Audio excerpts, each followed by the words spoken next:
Section 75 मध्ये as warrant may be directed to any person. कोणत्याही एका व्यक्तीला वॉरंट डायरेक्ट केलं जाऊ शकतं, कोणत्याही एका किंवा कोणत्याही व्यक्ती.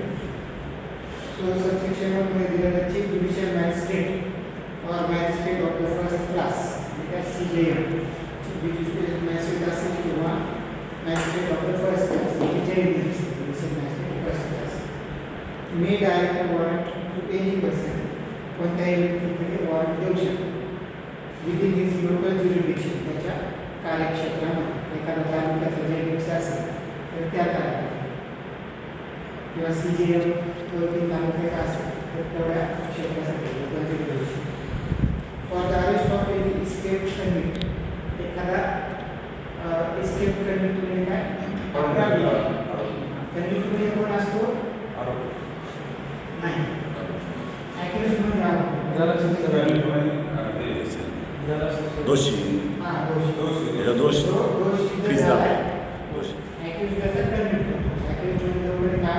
ज्यावेळेस पुराव्याने सिद्ध होते खरोखरच त्याने गुन्हा केला त्यावेळेस त्याला कन्व्हिक्ट केलं.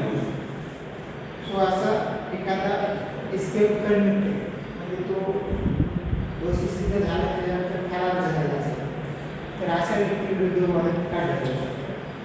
CJM इथले काढू शकतात किंवा JMX किंवा मॅजिस्ट्रेट ऑफ द फर्स्ट क्लासने इश्यू वॉरंट, कोणत्याही व्यक्तीकडे ते वॉरंट इश्यू करू शकतात. जनरली काय पोलिसांना सांगितलं वॉरंट इश्यू करणे अरेस्ट. एक आहे इस्केप करणे, दुसरा आहे प्रोक्लेम्ड ऑफेंडर 75. इस्केप कन्व्हिक्ट असेल, इस्केप कन्व्हिक्ट म्हणजे फरार दोषी जो फरार झालेला आहे. दुसरा आहे प्रोक्लेम्ड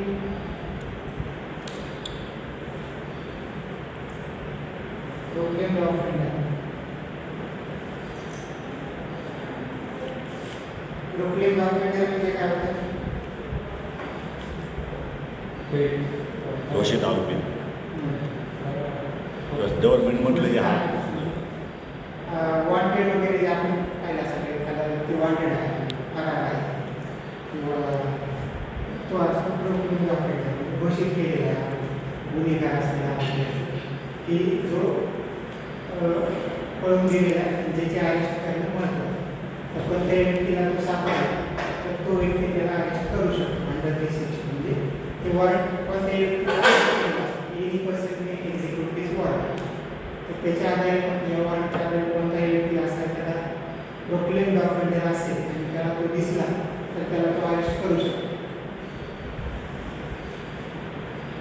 त्यानंतर or of any person who is accused of a non bailable offence, किंवा दुसरा एखादा व्यक्ती जो नॉन वेलेबल ऑफेन्स केलेला आहे असा आरोपी आहे. ॲक्युज्ड इथे काय शब्द वापरला? ॲक्युज्ड म्हणजे आरोपी, अजून सिद्ध नाही झालं. Accused of non bailable offence and is dividing arrest. Non bailable म्हणजे काय? त्याच्यामध्ये जे वेलेबल नाही ते कशामध्ये दिलेलं? वेलेबल नॉन वेलेबल शेड्यूल 1 मध्ये.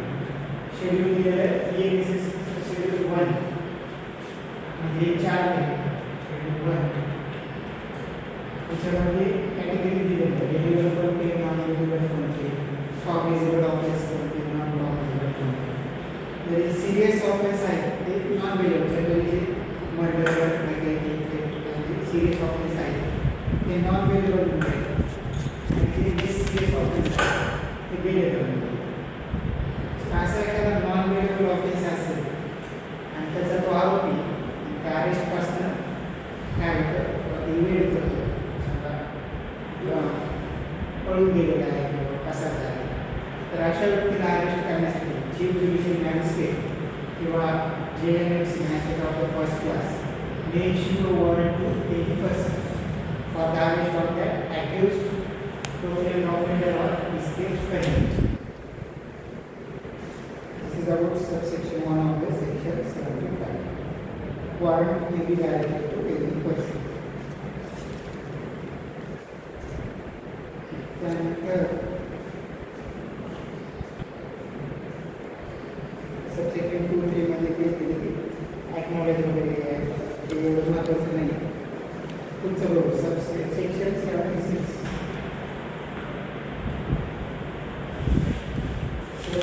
मध्ये आहे warrant directed to police officer. Warrant directed to police officer.